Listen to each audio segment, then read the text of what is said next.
Воронка маятника. Психика человека так устроена, что он сильнее реагирует на негативные раздражители. Это может быть нежеланная информация, враждебные действия, опасность или просто негативная энергия. Конечно, позитивные воздействия тоже могут вызвать сильные эмоции. Но страх и ярость намного превосходят по силе, радость и веселье. Причина такого неравенства идет из глубины веков, когда страх и ярость являлись решающими факторами выживания. Какой прок от радости? Она не поможет ни защититься, ни избежать опасности, ни добыть пропитание. Да и потом жизнь, наполненная тяготами и лишениями на протяжении всей истории, приносила больше горя и страха, чем радости и веселья.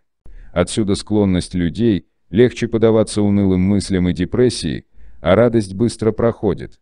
Разве вы когда-нибудь слышали, чтобы нормальный человек страдал от чрезмерного веселья? А стрессы и депрессии сплошь и рядом. Такими особенностями человеческого восприятия активно пользуются маятники и, в частности, средства массовой информации. В информационных программах вы редко услышите хорошие новости. Обычно делается так: берется какой-нибудь негативный факт, раскручивается, всплывают новые подробности, все это смакуется и всячески драматизируется. По тому же принципу преподносятся и прочие негативные новости: катастрофы, стихийные бедствия, террористические акты, вооруженные конфликты и так далее. Обратите внимание на одну закономерность. События развиваются как по спирали. Сначала идет завязка, затем раскрутка, все больше нагнетается напряженность, затем кульминация, эмоции уже пылают вовсю, и, наконец, развязка, вся энергия распыляется в пространство, и наступает временное затишье. Вспомните, как волны бьются о берег.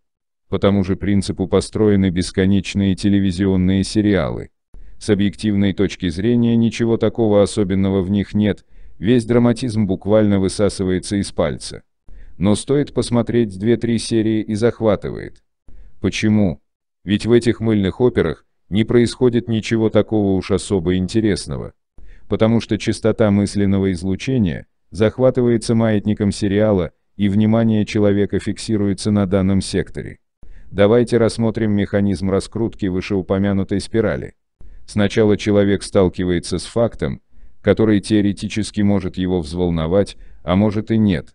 Допустим, это новость о негативном событии где-то в другой стране. Это первый толчок деструктивного маятника.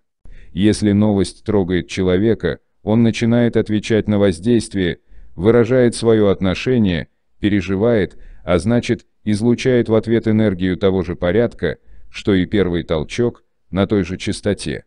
Данный человек, как и тысячи других, ответил маятнику своей заинтересованностью и участием излучения, вошло в резонанс с маятником, и энергия его увеличилась. Средства массовой информации продолжают свою кампанию. Человек с заинтересованностью следит за развитием событий, маятник опять получает подпитку. Так маятник завлекает в свои сети приверженцев и выкачивает из них энергию.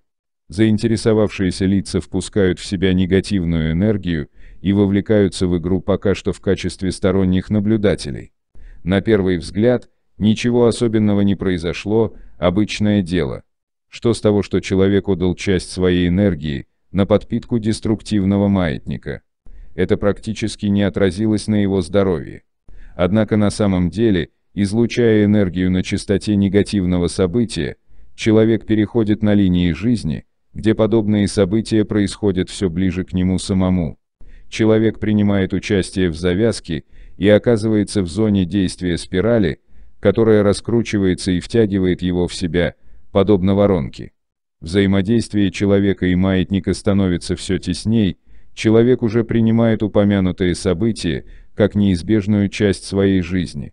Его внимание начинает работать избирательно, везде ему попадаются новые факты в разных странах. Человек обсуждает эти новости со своими знакомыми и близкими, получает от них отклик в виде интереса и сочувствия. Энергия маятника растет, а человек все ближе, по частоте своего излучения к линиям события, где он уже не сторонний наблюдатель, а непосредственный участник.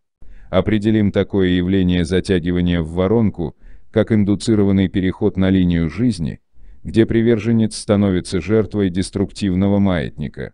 Его отклик на толчок деструктивного маятника и последующая взаимная подпитка энергии колебаний индуцирует переход на линию жизни, близкую по частоте к колебаниям маятника.